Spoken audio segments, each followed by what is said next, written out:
Hello and welcome back to our storytelling series, where we bring classic mysteries and thrilling tales to life. Today, we're diving into Chapter 5, a moment of chilling discovery that changes everything. Grab a warm drink, settle in, and let's set the scene. Keller left the station behind, the gravel crunching under his boots. The grand villa stood silent, its windows like vacant eyes. He didn't head for the front door. Instead, he made his way towards the back, where the garden met the quiet, dark water of the canal. The canal stretched out, a silent ribbon of water, its surface as smooth and opaque as frosted glass. The air was sharp and cold, carrying the distinct smell of damp, decaying leaves and the faint, comforting scent of distant chimney smoke. It was the kind of air that made you feel alive, every breath a small cloud in front of your face. A narrow footpath, little more than a muddy track,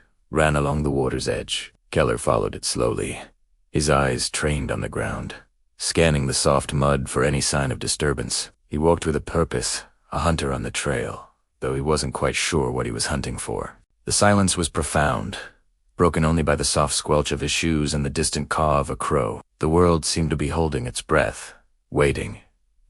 And then he saw it. It was just a small glint at first, a corner of rusted metal peeking out from the dark, damp soil. It could have been anything, a piece of old machinery, a discarded can, but Keller's instincts told him otherwise.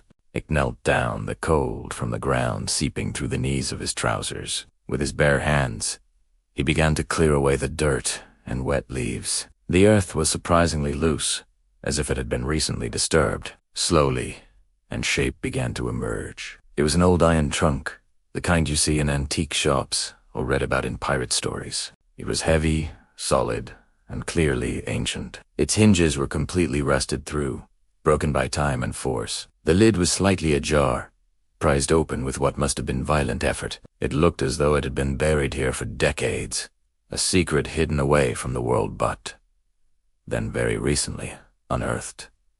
Keller's heart hammered against his ribs. He pushed the heavy lid open the rest of the way. It groaned in protest, the sound unnaturally loud in the quiet afternoon. He peered inside, his eyes adjusting to the darkness within. The trunk was empty. Almost his gaze fell upon a single, solitary object lying at the bottom. It was a handkerchief, made of fine linen, but now faded and stained with age and dirt. Folded neatly in one corner were embroidered initials, F.W. Frederick Wolfe. The name hit Keller like a physical blow. He straightened up, his breath catching in his throat, forming a thick white cloud in the cold air. Frederick Wolfe. The missing piece. The name that connected everything. Someone had gone to great lengths to hide something important, something belonging to Wolfe. They had buried it here, by the silent canal, hoping it would be forgotten forever. But someone else had found it. Keller looked around, his senses on high alert. He wasn't alone in this discovery. He looked down at the mud around the trunk. There, clear as day, were fresh footprints. Not his own. They were deep and defined evidence that someone had stood in this exact spot very recently. The edges of the prints were still sharp, not yet softened by the damp air. This trunk hadn't just been unearthed. It had been opened within the last day, perhaps even within the last few hours. A cold dread washed over Keller, colder than the biting wind.